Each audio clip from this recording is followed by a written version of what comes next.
Down the Lane is a series of films that take the viewer inside the Vale scene on imagined walks around parts of the village and the wider landscape. In this second episode, we explore some of the buildings and scenes that lie along the lane that runs from the school to the hidden enclosed world of the city.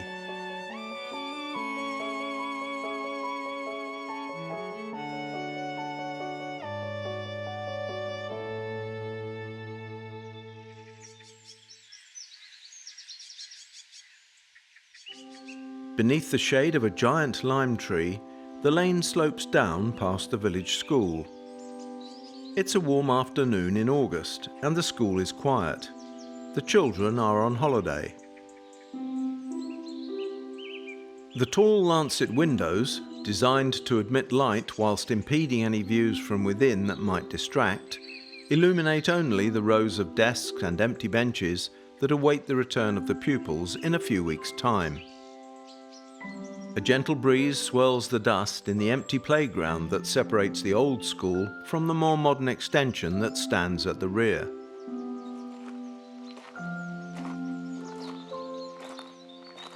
Beyond the school, the lane continues past a row of fine, half-timbered buildings.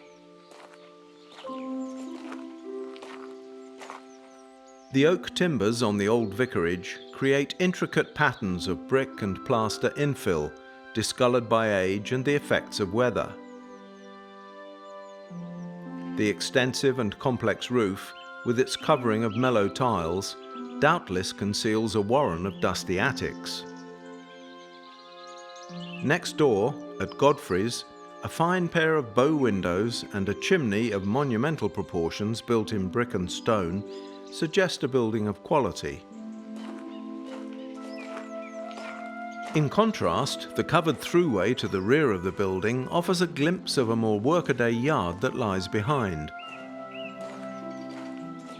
A man is loading sawn timbers into a hand cart, alongside a typical row of sheds and outhouses. In the corner of the yard stands a water pump.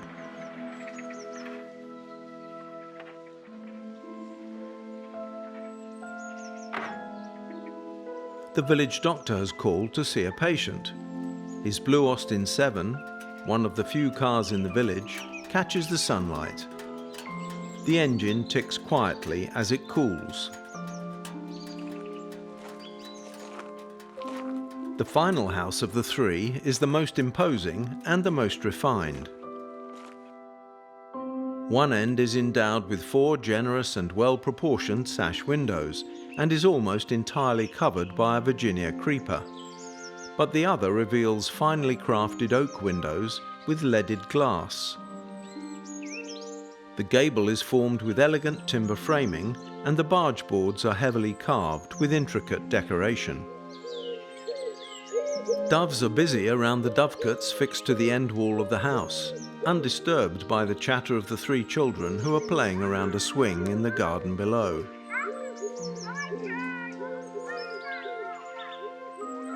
Beyond the bend in the lane stands a low thatched building that houses Evan Fowler's general store. The building is in rather poor condition, but the outside display of goods for sale, spread across most of the width of the shop, suggests that business is still good. The pots and barrels, the plants and sacks of seed potatoes, the tools and the bundles of garden canes that are on display show the importance to most of the households in the village of growing fruit and vegetables. A builder's lorry stands alongside the adjacent shed. Evan Fowler is a licensed tobacconist, and the builder has stopped to buy his week's supply of Boar's Head tobacco. The shop and its brick and timber shed stand alongside a junction in the lane, marked by a fine wooden signpost. The sign indicates that the lane to the left leads to the station, but it is the pair of substantial semi-detached cottages that stand alongside the lane that catch the eye and invite some investigation. Initially, the walk down the lane is interrupted by the builder's lorry.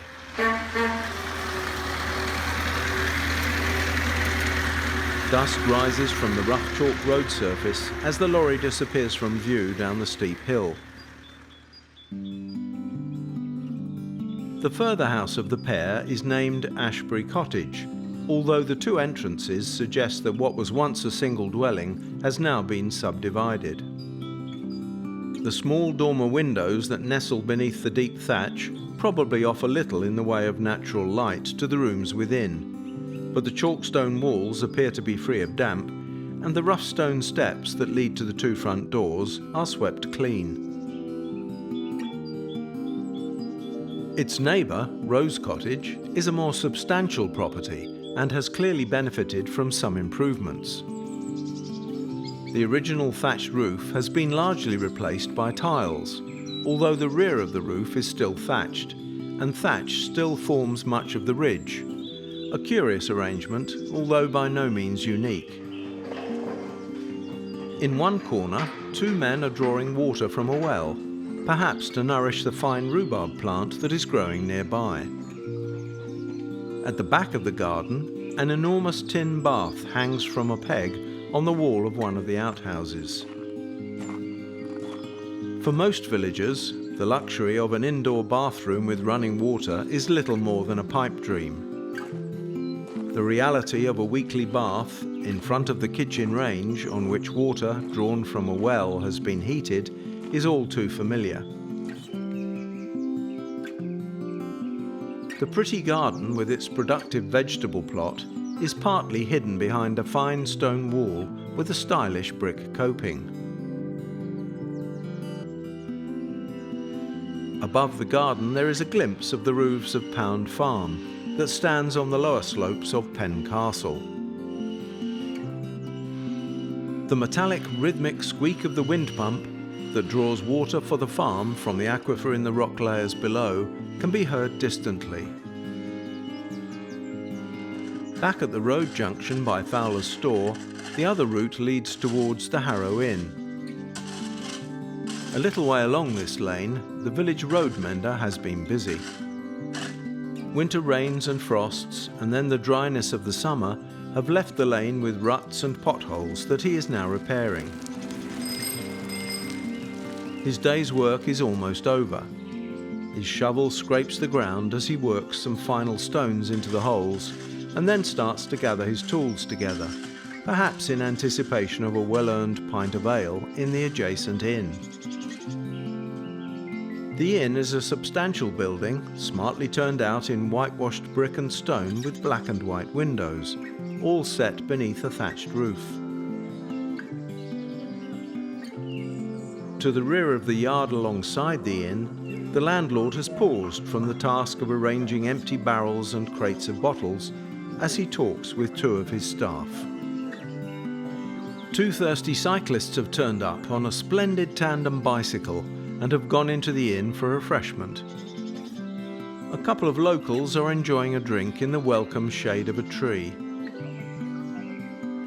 Through the open door to the lounge bar, the distinctive aroma of malted barley and hops drifts enticingly on the early evening air. It must be time for a drink.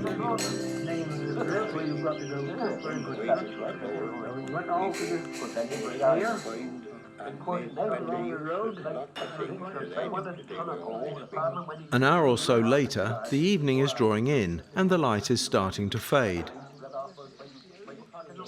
Across the yard from the inn stands a modest single-storey house constructed in brick, chalk and local sarsen stones.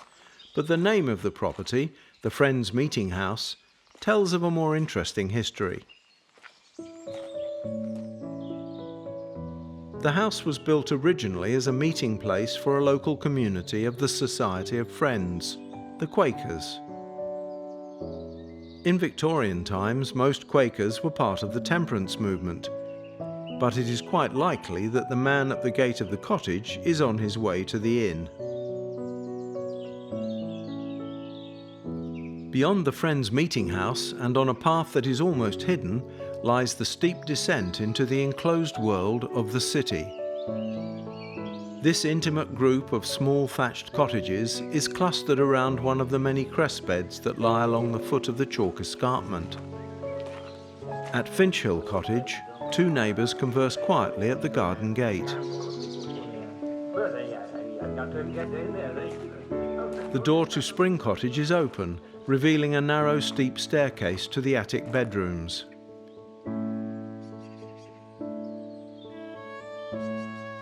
Next door stands Old Cot, where a woman is feeding her chickens. Empty cress baskets have been left ready for the next crop. Beyond the cottages lies a mill pond.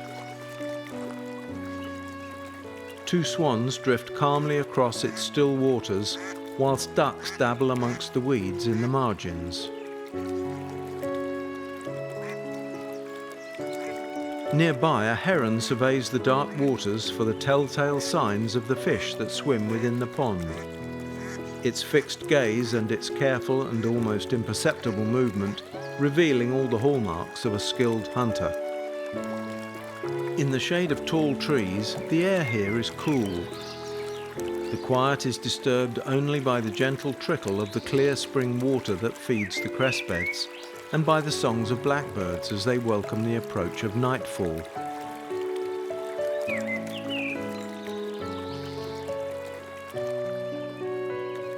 Oil lamps are now being lit in the cottages, giving an inviting warm glow.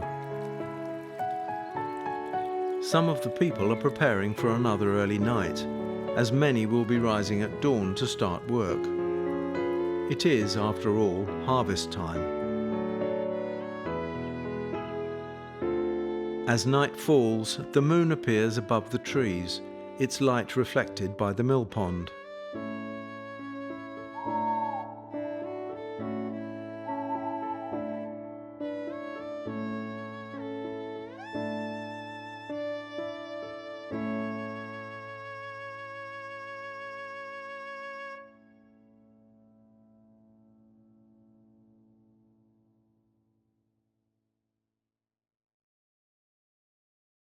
We hope you have enjoyed this short video.